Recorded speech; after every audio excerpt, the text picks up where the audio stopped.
What is going on, everybody? Welcome to episode 71 of To The Show We Go baseball podcast. We have Ed Hand and myself, Andrew Parker, as always.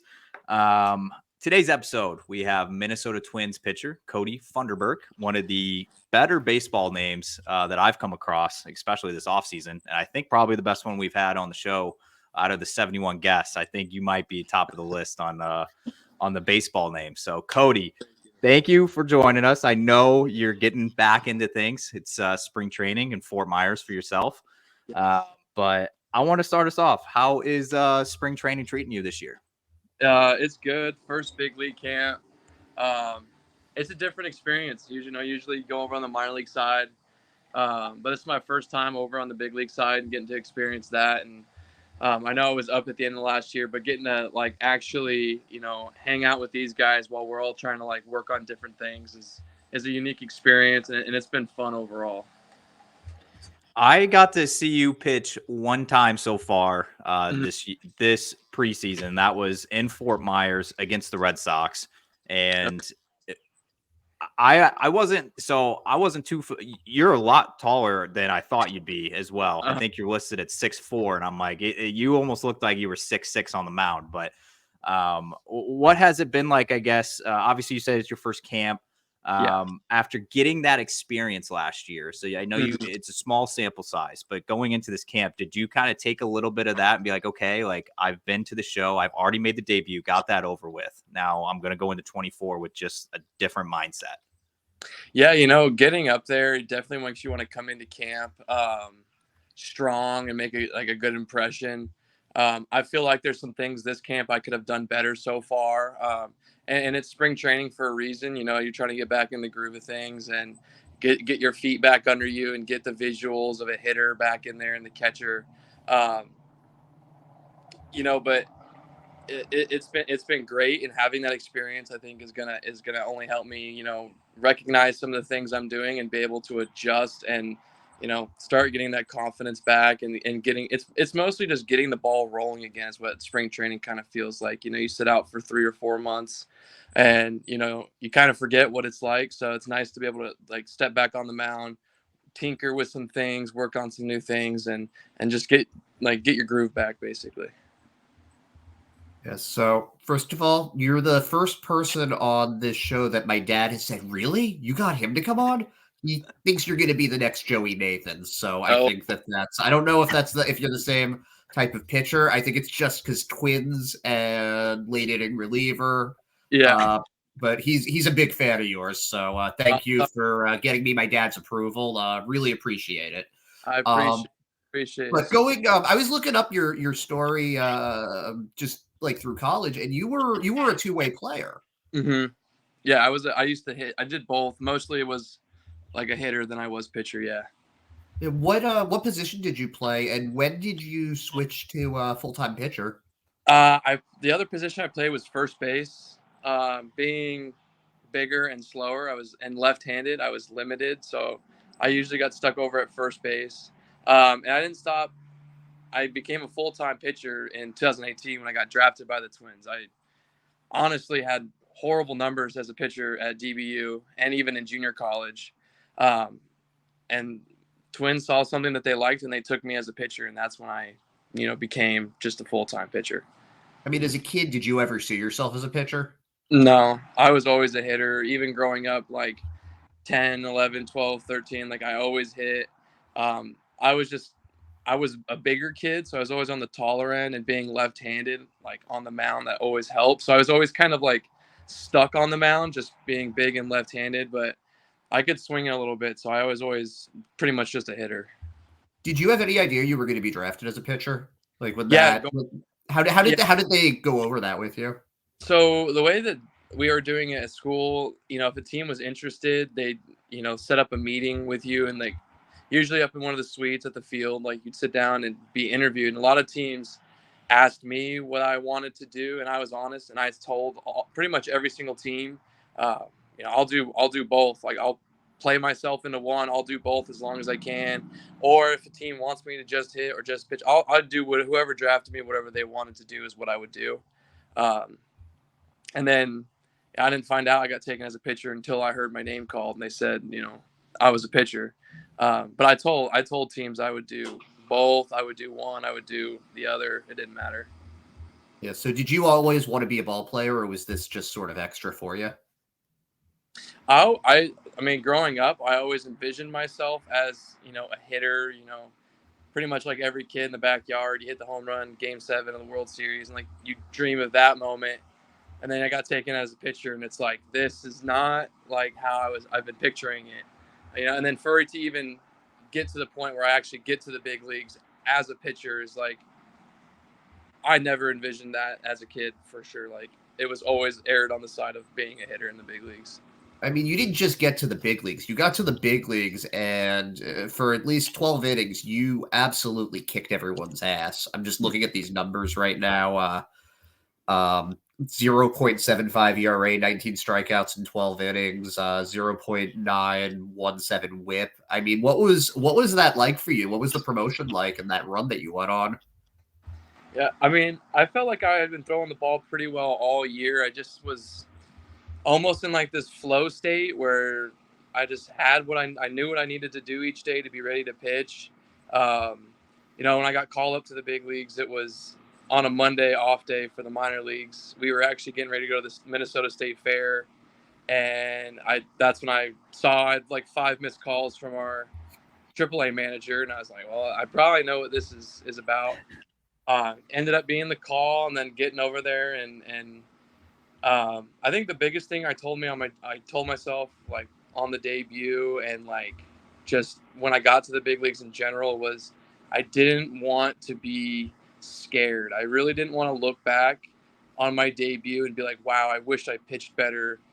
I pitched bad because I was nervous or I was like scared to throw to these guys. And like I had seen all year in AAA, like I faced guys that had big league time. Some guys had a lot of big league time, and like I still was able to get them out, get them to swing and miss. Like what's like this? Like this isn't any different. Like I that was the biggest thing going in was I wanted to be confident, knew I could compete, and look back at the end of the day and knew that like I at least attacked it with confidence and intent. And fortunately, the first one was good, and that that kind of helped me carry it throughout that last month I was up there.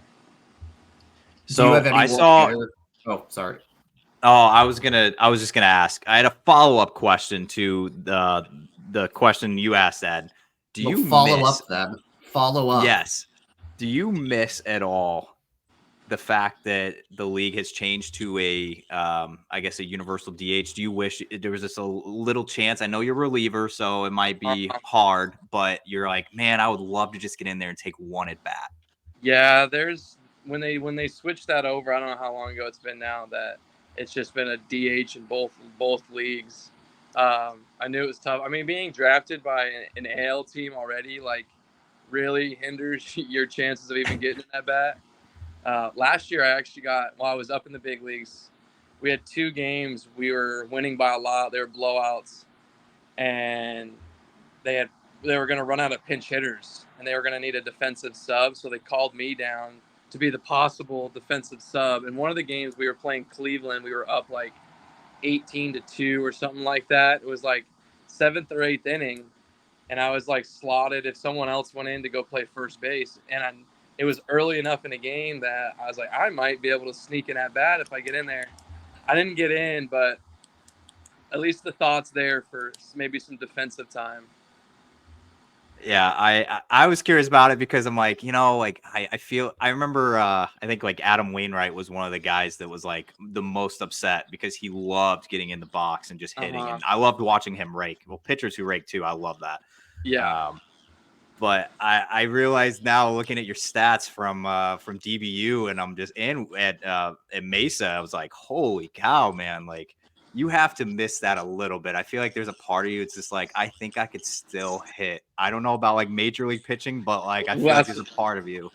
Well, that's what I was gonna say was I could hit that 88 to 92, and then sometimes the flatter fastball at 95 that doesn't play as well. But like, I mean, I was watching the Twins our spring training game earlier on TV, and Jackson Jobe threw for the Tigers, and he was hitting 99 to 102 with a 20 vert fastball, and 86-mile-an-hour slider. And like I watched that, and he's 21, and it's like I am thankful I don't have to try and hit that. Like pitching is the last few years has just taken off in terms of velocity and just pure stuff that it's no wonder why strikeouts have been going up. Just it's so hard to hit in this league, and I'm thankful that I get to be the one that's like making it difficult and not trying to hit it. Just looking through your numbers, it looks like you've taken a jump every season. Speaking of pitching getting better, is there any piece of advice, anything that you learned that really stands out the most between what you were when you were drafted and what you are now? I mean, it's just when I first got drafted, I was a hitter on the mound. Like I obviously knew strikes were good. I didn't know how to make the ball move. I didn't know how to make the ball go where I wanted it to. I was always hitting. Like at DBU, when scheduling conflicted, it always erred on the side of hitting. And after 3 or 4 hours of hitting practice and defense and all that stuff, then I would go and throw a 20 pitch bullpen. So I wasn't getting that quality of, I feel like, work as a pitcher that I probably needed.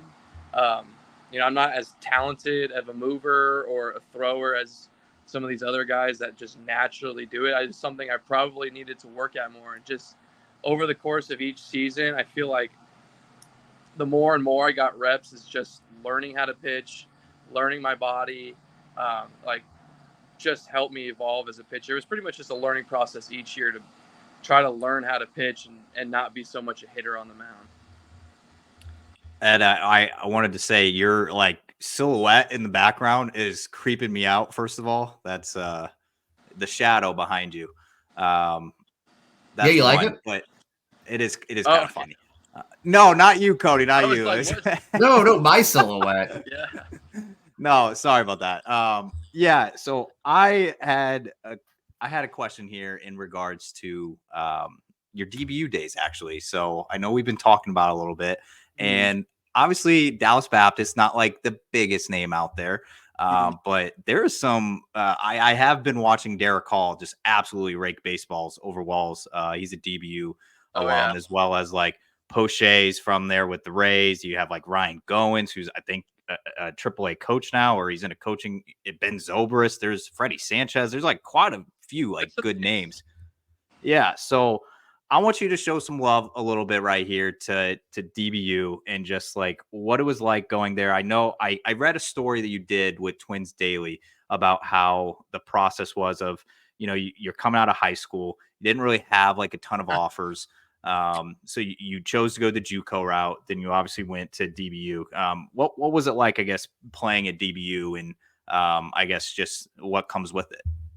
I mean, I can't say enough good things about DBU.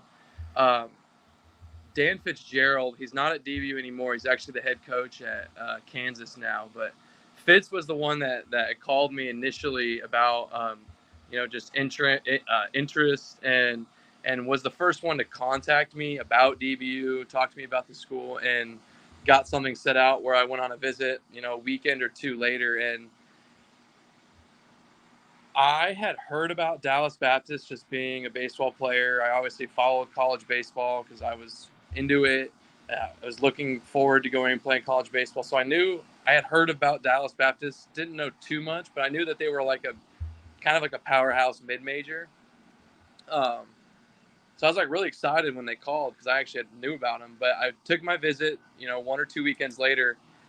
And when I took my visit is when I kind of like just knew they were offensive oriented school. I was a big offensive first baseman prospect, recruit, whatever you want to say. Played right up to like what I like to do. They like to hit home runs. I like to hit home runs. The campus was beautiful. They had a beautiful like turf field. They were building a brand new scoreboard that fall. The clubhouse was awesome. Dan Hefner was a great coach. I enjoyed sitting down and talking with him. And it was pretty much that first day I'd stepped foot on campus. I didn't need much more than what we had. I had my hitting school in the middle of Texas. We played Like our midweeks were Big 12 schools. Like we were still playing big teams, all without having to go to like a big university. And at the time, my personality, I think, was more fit to go to a smaller school like that and be able to play. But my time there was great. Like I said, he really likes to hit, so we hit a lot. And we worked really hard. I think Heath developed a really good like work ethic in our guys, and he demanded that 300 or 400 swings at practice, and then you come back that night and take another 150, 200 swings. He really pushed guys and motivated guys, and I mean that's why they're as successful as they are now because he's leading the charge. Yeah, you brought up a good point on you guys are playing like the Clemsons and the Texas Techs and all those like schools, like the Big 12 schools as well, and it's just like it is incredible. Like in DBU, like I listed off all the alumni, like notable, like I mean Ben Zobrist is World Series champion and all-star. It's like everybody knows who that is. It just they probably never knew that he went to DBU though. So it is cool. Obviously, you're in Dallas. I did see a quote that you gave Twins Daily though on that you liked DBU because you were still in a warm weather state. So is that something that you've adapted to since getting up to St. Paul and Minneapolis? Well, I'll tell you, in my my 6th or 7th year now, I've obviously played pro ball in like cold. Like last year, I went to Kansas, but it's not the Midwest cold. It's like 40s, 50s, maybe a little windy. But in my 6-7 years, I've never played up in the Midwest during April and May. It always turned out like my first year I was an extended, then COVID happened, then 21 it was a delayed spring training, so we missed the winter, and then last year I went up to Wichita to start. So it's like I've kind of missed that April and May time of the Midwest. So that will be a change for me to try and throw a baseball in 20-degree weather. I'm really hoping, because a lot of the guys been down here have been following the weather and know it's been a pretty mild winter up there. So we're all really hoping it stays that way and it doesn't end up being a bad April and May, like a really cold April and May. But it'll be something new for me too. But as uncomfortable as it is for me to throw a baseball, it's even more uncomfortable to try and square a baseball up. So the thought doesn't change. Still throw strikes and attack hitters. Yeah, so you grew up in Mesa, right? Yeah. Do you miss Arizona? I do. I say I do, but I also have not had an Arizona summer in 7 years. So I also don't really remember what that's like either. But I do miss Arizona, and I do have an appreciation for the desert more now as I've gone out and seen other climates and other, different parts of the country. I do really enjoy the mountains and the scenery and some of the convenience around Arizona. I've been more on the East Coast myself now the last few off seasons and just know that sometimes it's not as easy to get around those places as it is out in Arizona. I have learned that that's actually I've never done just about spring training sites alone. I've never done Arizona spring training before. I've only ever been to like Jupiter and Fort Myers and a few other spots in Florida. And they tell me that like in Arizona, it's like to get from spring training, it's so easy to like jump between them. I'm just talking spring training sites, but I know you're probably meaning other things as well. But I know Florida is just like so spread out. You guys got to ride the buses and everything. I heard Arizona is a little different in that aspect. So yeah, Arizona is much nicer in terms of the travel and just. I don't think it'd be bad if you're with a team in the Tampa area because there's about 4 or 5 teams over there. But being down in Fort Myers, we have Boston 10 minutes down the road, and then the next closest is like an hour away. So maybe it's just the location of Fort Myers, which makes Florida feel like such a drag compared to Arizona. But growing up from Arizona, I played on all the spring training fields, so I know they're all 20 to 40 minutes apart. And yeah, that would just be really nice after a long day. Like today, they just played over in Lakeland, which is like 3 hours. So you play a 3-hour game, then you got a 3-hour bus ride, and then you got to be up early for camp again tomorrow. So it's a little bit more what it's like in season though. So you do get that out of Florida travel as well. Now, did you have a favorite spring training team that you'd go to as a kid? Because I went to Arizona State for a year, and you couldn't beat just having the Angels right there. That was incredible. But Uh, for you, was there one of the teams that you preferred going to? Honestly, in spring training, I don't really have a whole lot of going to spring training games growing up in Arizona. I feel like around that time it was always my like high school season or junior college season was starting, so I was always like doing that while spring training was going on. But like growing up before high school and all that, I played at Peoria Sports Complex like more times than I probably wish I played on that field. Played on Tempe Diablo a bunch. I think my favorite one, um, when I was in fall league, we played on all the different fields. I mean, they have so many nice fields. I think Surprise is actually one of my favorite stadiums. It's just really nice, really clean. That and the Diamondbacks Rockies one in Scottsdale is obviously top notch too. Now, did you have a lot of family coming to see you play when you were doing the AFL? Yeah, I think my parents were pretty much there every outing I was throwing at. And then I would have like high school coaches, junior college coach come out, friends come out, and stuff like that. It wasn't, since I was playing there more often, it wasn't like every game I was having people out, but there was definitely, family and friends that were coming out to watch. Do you come from a big baseball family? I would say I made my family a big baseball family. Like my older brother played sports. He, I think, played baseball when he was younger, but um, it was when I started really getting into travel baseball and playing. In Arizona we can play year round, so pretty much every weekend was a tournament, and it just kind of brought my family. We're going to the baseball tournament this weekend. It just turned into that for 10 years, and then eventually going to high school and things like that. But I think I would say I've turned my family into a big baseball family now. Now, I know that we kind of ride a roller coaster on this podcast where we just go random ways. So I hope you're okay with that. But No, that's fine. all right, cool. Was the first time you had ever been to Minnesota when you got there with the Twins? My first time in Minnesota was when I got up to St. Paul would be my first time in Minnesota. I think I went, got called up. They were in Rochester, and then when we flew back from Rochester to St. Paul is when first time I was in Minnesota. So I got a question for you in regards to the people there. So I went to the Super Bowl a few years back. I'm a Patriots guy, so I went to the Patriots Eagles Super Bowl in Minneapolis a few years back. It was a bad Super Bowl, whatever. But I'll tell you what, man, we went to both St. Paul and Minneapolis. We did like the Mall of America. We did like all the tourist stuff. Everything. Whatever. The people of Minneapolis, just Minnesota as a whole, like, are incredible. Like, Minnesota nice is like a thing that I kept hearing, and I'm like, what does that even mean? But then after I went there, I'm like, dude, these people are like so polite. They're like incredible people. And then I go back to Boston, and I'm getting like, people are flipping me off out of cars and everything. So what has been your experience with like the fans and I guess like the people in Minnesota? I would say the fans are passionate. That whole section of the Midwest, I guess Wisconsin has Milwaukee, but the Dakotas, Iowa, like all those little couple Midwest states right there.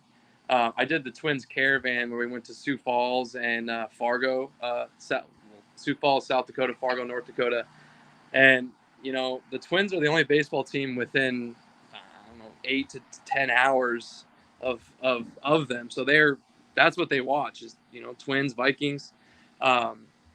They are passionate, and you can even tell during the playoff stretch with the streak on the line and whatnot, with the 20 years of not winning a single playoff game or whatever, that it really felt like they believed in us in that playoff stretch. Like, this is a team that could just win a game, let alone probably take the wild card series.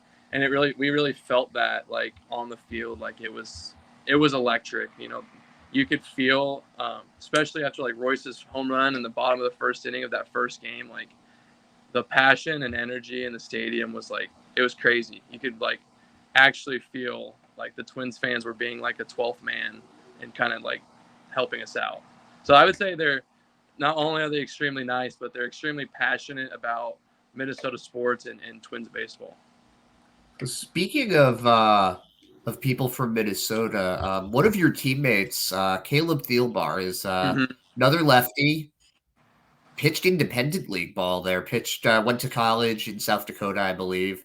What's your relationship with him as you're kind of the young up and coming lefty, and he's the veteran there, the native guy, and he's bounced around the league quite a bit. What's your relationship with him been like? Caleb's awesome. He's ever since even last year in spring training when I was just a depth guy, I remember having conversations with him in the bullpen during spring training outings, and he would tell me, hey, you just need to stay ready because we're going to need you at some point this year. And I didn't quite understand how that would all work out, but he was someone that kind of believed in me and knew that I could do it. And watching him and his work ethic as a 36, 37-year-old now, he's older vet guy, it's honestly impressive what he can do still at his age. We are down in camp in January. We're running. They increased our running volume a lot this like spring training and leading up into camp. But it's mid-January. Caleb's down in camp early with all like the prospects and minor league guys that the Twins bring in early. And here he is, a vet, showed up early to camp mid-January and is out there. We were running cut 50s. You basically run down 50 yards, run back. And we were, being timed. Caleb made all of his times, made every single one, didn't complain, showed no signs of like bad body language, anything like just ran it, did it, left. Like he's a true professional is what I would say about him. And I'm always picking his brain and asking him questions about whatever it is. But he's definitely one of the leaders in the clubhouse as well. So, he's a great person to look up to. I had one more question about another teammate, and it's it came to mind when you were talking about you guys bumped up the running a little bit. There's a guy who plays center field in Minnesota that I absolutely love watching, and it's Byron Buxton, and I want him to just when he's healthy, that guy is incredible. I love watching Byron Buxton play. He's probably one of my favorite players. Yes. So what is it like for you getting like a front row seat, especially like at spring training? And if you guys are intensifying the running a little bit, I'm sure he's leaving everybody else in the dust. So what is it like, I guess, just getting a front row seat of that guy and just how many skills he has? I mean, as a player, it's absolutely, he's, one of the best players in the game. Being in the big leagues, it's kind of taken away, not that you don't appreciate it, but like that stardom of like even having like Correa in the clubhouse and Buxton and Kepler and like being around them, like you really get to know them as people and just human beings. And Buck is my teammate, friend. Like it's, you think when you get up here that these guys are going to be like these big superstars and big wigs, and maybe it is in New York and LA and those bigger markets, but I mean, Buxton's an even better person than he is player. Like he's a leader in the clubhouse. He's always talking to guys. Although we may not be the closest friends, like he still dabs me up in the clubhouse, makes sure I feel included, make sure everyone's feeling included. And it goes down to the depth guys that come over early for, just to back up big league games and things like that. He knows their name. He knows who they are. Like he's just an overall great person, fun person to be around. And like you said, like when he's healthy, it's incredible what he does. So Parker and I actually met covering the Woo Sox, the AAA team, and we're both pretty into following the minors. And we're always seeing these guys that, like I'd say Parker, like someone like Nick Sogard, who we were like, this guy's really good. How come he's not on anybody's radar? So for you, spending most of the season AA, AAA last year, who's someone that isn't getting the Baseball America write-ups, but we should know about them? Oh, man. On other teams, I don't know, but I know I got a plus. I'm thinking about for the Twins, man. Yeah, I'm thinking about you. couple of my roommate actually, Chris Williams, catcher, first base, DH. I feel like gets not a whole lot of love and attention, and he's a catcher that last year I think he hit like 250, 260 with like 20 something home runs. He can play catcher. He plays tremendous first base defense. He's one that I feel like he doesn't get a whole lot of love. Another one is Austin Schulfer, right-handed pitcher. He's like 5 to 7 sinkers, sweepers at like 83 to 85, 86. Like really, really good pitcher. I could go with guys like Amar, but Austin Martin, but he gets the attention. But he's definitely one I'm excited to watch because I know he's worked really hard from injuries and is coming back. Hopefully having a full healthy season. But maybe he gets already the attention. But I feel like I'm really excited to watch him play because I know he can do some special things as well. Man, there's a lot of guys in the minor leagues, but those are a couple that I feel like deserve a little shout out, maybe a little love. It's always good getting the scouting report from the guy that's, you see these guys day in, day out. Mm-hmm. Obviously, even if you are like a little biased, whatever, like your teammates, your roommate, whatever, but it's still like, their names. It's like, okay, like I've heard this name before. Like I'm going to remember that. So Ed, I have a speed run. Do you have anything before I get to it? I think I'm good for right now, but I'm going to actually ask you one question to give you an idea of what this speed round is going to be like, because it's not as baseball oriented. Yeah, I figured. But I want to know, do you have any pets? I do have a pet. He's not with me right now. He's with my wife. They're back in Connecticut, but I do have a pet dog. His name is Ruger. Wait, you live in Connecticut? Well, I'm from Arizona. Me and my wife's going to school in Connecticut. So with the baseball life and with her going to school, we, kind of bounce around in the off season. Just she's been in clinical rotations. Right now she's doing a surgical rotation. Oh, wow. Or a surgical residency. Sorry. So she's kind of home base in Connecticut right now. And then I obviously will bounce from Fort Myers and then up to Minnesota at some point. But yeah, in Connecticut right now. Gotcha. What kind of dog? He's a lab Shar-Pei. We know he definitely has Shar-Pei. He has the curly tail and the jowls, like the extra skin behind his neck and in his face. So he definitely got some Shar-Pei, and we think a little bit of lab. Is he a rescue? Yes.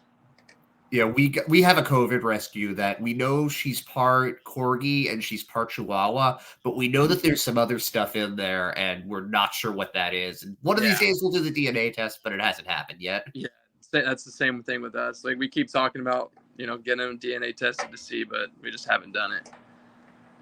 All right, Parker, you're up. All right. Well, that was a good into it, but I did have before we start. My fiance is a nurse as well. She's been in the field forever, but has she made you watch, or has she been watching like ER, Grey's Anatomy, any of that stuff? And have you been sucked into it like I have?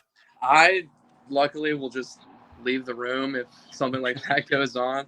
She was on a House kick for a little while where she was binging all of House, but she honestly doesn't watch too much doctor shows or hospital shows, but she's really big into like crime documentaries and things like that too. So okay, I had to ask because my fiance's binging ER right now, which was like a 1990s show, and it's like she's just now watching it, so I get sucked into it sometime, and I'm like, this isn't what I'm here for. But all right, cool. We're doing a speed run. It's off the wall questions. We kind of already hit you with it, but I'm gonna start us out. What's your favorite movie of all time? Favorite movie of all time? I think one I just love watching over and over, and it's a classic, is just Pulp Fiction. I love a good Quentin Tarantino flick, and Pulp Fiction is just, every time it's turned on, I'm finding myself watching it, and I think it's just a great movie. Now, give me your favorite TV show of all time. I think it's going to have to go either Suits or Game of Thrones. A lot of baseball players are Suits guys. I was just thinking, You know, that, and I like, was on the noticing that. Suits train years ago before Suits came out on Netflix. I think I was watching on like HBO or something like that. And I was telling everybody, I said, Suits is a great show. You need to watch Suits. Nobody wanted to listen to me. And now Suits gets on Netflix and it's another popular show on there. So I was on it before it became mainstream. Okay, we'll make sure we throw that out there. But we've gotten Suits a ton of times. Like, Yeah. It's crazy how many guys are watching Suits in the off season. Mm-hmm. I think we need to specify HBO Suits for you. Yeah, HBO Suits, not Netflix Suits. Okay. If you had a walkout song in 2024, what would it be? I think I'm just going to go with what everyone already thinks it should be. Is Thunderstruck. They did that when I was up in the big leagues in my debut. They played that when I came out. And I had so many people tell me to do it and that I should do it. But I was just kind of like, I don't want to be that guy that's like doing that. But I'll probably end up just doing that again this off season or this season. Just it's a fun song, a good rock. I'm into rock and roll, so it just kind of does fit. And people What can kind turn of it last into a name drinking is game. sorry, Exactly. what kind of Oh, last you go name ahead. is Funderburk? What's that? What kind of last name is Funderburk? Like, what's like the origin of it? German. Gotcha. That makes sense. Yeah. I was going to ask too, when did you decide to become a member of the All Lettuce team? COVID did that to me. The beginning of COVID, my hair was already kind of longer, and they had shut obviously everything down. So I just couldn't get a haircut for like a long time, and it started growing out. And thankfully we were all in quarantine during that like the awkward length where it's like not quite long but not quite short, and it just looks kind of funny. And then after like we came back and everything, I just had longer hair. It was a byproduct of COVID and not just being able to get a haircut. And I've just kind of kept it since. I think you're going to start giving some Josh Hader vibes out there, the big tall lefty with some lettuce coming out the back. If only I could throw as hard as Josh Hader does, then maybe. All right, so next question in the speed run. If there was a rule in the MLB or minor leagues, and it's not the DH rule because we already talked about it, what would you change? The drop third strike. I hate it so much. I don't understand why we reward a hitter for swinging and missing on probably a horrible pitch if it gets by the catcher. I think a drop third strike. I might be, biased, but I mean, I don't think you should reward a guy for missing. I like that question, and I like that answer too. Yeah. You kind of bring up a very good point, actually. I feel like some of these answers, it's like, the pitch clock and all this stuff, which I get that. Yeah. But that one makes a lot of sense. Mm-hmm. I like that one. All right. Give me your favorite athlete outside of baseball.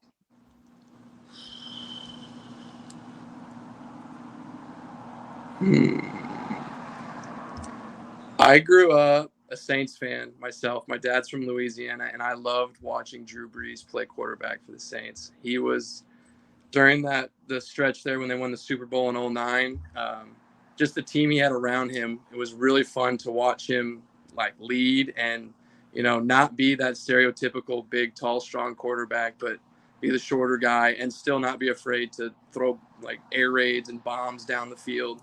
And lead a team, and the city to a Super Bowl. So I'd say Drew Brees was one of my favorites growing up.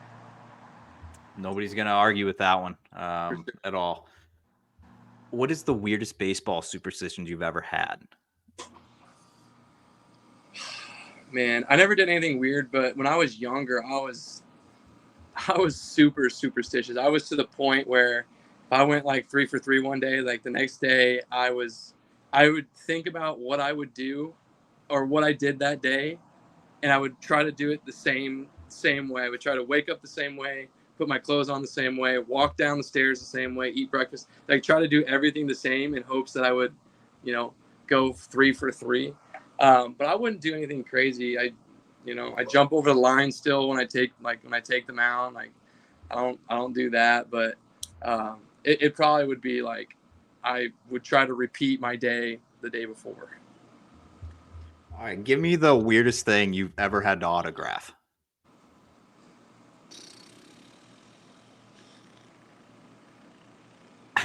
So I'll probably just be like someone's forehead or something. I haven't had anyone give me like anything crazy. It's usually just like the kid that's like, sign my forehead. And I'm like, I won't sign your forehead, but I'll sign your arm. Like, but it's usually like a body part, body item. Okay. All right. We're getting into the food section here. I got a few left. Everybody's a foodie. I know you are. Even if some of the guys we've had on here on strict diets, nutritionists like are getting on them. I get it. All right. So give me, I guess the first one here. What's the go-to pregame snack for you? Pre-game snack. Hopefully, if I'm pitching, I like something a little bit lighter. I'm probably going to be very much like everybody else. Just like give me like a chicken, rice, bean, like a Chipotle. Um, I don't like feeling heavy or bogged down. I'm already like a heavier guy. I don't want to feel bloated or, like waterlogged while I'm pitching and just feel thick. Now I really like it when we get like some Chinese or, something like Thai food, some sort of special food. I really liked when I got up to the big leagues when we were getting sushi before and after some games. So something a little bit lighter before an outing. Okay. If I'm not playing, though, definitely go for like the Chinese or Thai or something a little bit, unhealthy, I guess. All right. Let's say we're keeping on the unhealthy chain. You're going to order a pizza. Give me there's two different answers here. One, what is your go-to topping that you're going to get on that pizza? And then what is the worst topping you could possibly put on a pizza that you'll never eat? So I'll start with the worst. When I was in this off season, we were obviously in Connecticut, went over to New Haven. Ooh, okay. To try some pizza. We went to Sally's, I believe. And it was the first time I had clams on a pizza. And I was not the biggest fan of clams on a pizza, so I'd say clams is my worst one. Hard pass, good call. When I'm ordering my pizza, it's definitely got to have like a spicy Italian sausage, and then usually like a red onion or in like a hot oil. I can't believe they put clam. That's a New England thing. It's gotta be. No, it is. That's the only place I've ever. It's usually like a white, like a garlicky sort of. It's garlic is good, but the clam part not so much. Yeah, it was very interesting. I apparently it was like their most popular pizza we looked it up online. It was supposed to be a pretty popular spot. It was their most popular one, and I was not a big fan. It was very fishy. I will say though that Sally's is the highest rated New Haven style, but I don't know if I would ever order the clam one though. That's interesting. All right. So we're gonna stick on the unhealthy here. You're gonna go to a fast food fried chicken chain. Where are you going? Fried chicken. I feel like not Chipotle. Chick-fil-A is good, but I feel like it's a little overrated. I think I'm a Popeyes guy. I think I like a good Popeyes. Yeah, you're definitely my dad's favorite player. He's obsessed with Popeyes. That's hilarious. So Kody, could I interest you in a place that's not too far down the road from where you're at, called Zaxby's? Oh, I mean, when we were in rookie ball in Tennessee, we would crush some Zaxby's too. So, but Zaxby's to me is kind of like, it's like Cane's, and I have Cane's quite a bit in some of the affiliates we play at, and it's good every now and again, but it's not something where I feel like, all right, I'm gonna go out of my way and go get Cane's or Zaxby's. Okay, fair. That's fair. I will say one of our past guests on here, John Schreiber, who was with the Red Sox, he ended up getting traded to Kansas City, but he said a place called PDQ in Fort Myers is fantastic if you haven't tried it. I've been to PDQ. PDQ is very good as well. Okay. Well, that's all my food questions I had. That's the speed run and went like 10 minutes. I'm sorry about that. I got a food question. All right. Because they don't. The thing that I remember when I was at Arizona State, food wise, was it was the first time, because I'm from the East Coast. It was the first time I'd ever had an Out Burger, and it was the first time I'd ever had Whataburger. Yeah. Of the two, which one do you prefer? I'm probably going In-N-Out. It's just a different burger than I feel like. Whataburger is kind of grouped into like the McDonald's, Burger King, Wendy's kind kind of a little bit higher up, but still it's kind of in those, just a fast food burger chain. I do like how In-N-Out you can get it protein style and just get it like lettuce wrapped and still get the Thousand Island and things like that. But I would say In-N-Out over Whataburger. I've never tried either of them, so that's I'm missing out apparently. All right, Kody. I mean, you've given us 45 minutes of your time here. We appreciate that. I know you're obviously still in camp, getting ready for the season. So appreciate you giving us the time today, and we're definitely going to be looking out for you next time you're on the mound. So thank you so much for joining. Appreciate it. Thank you for having me on.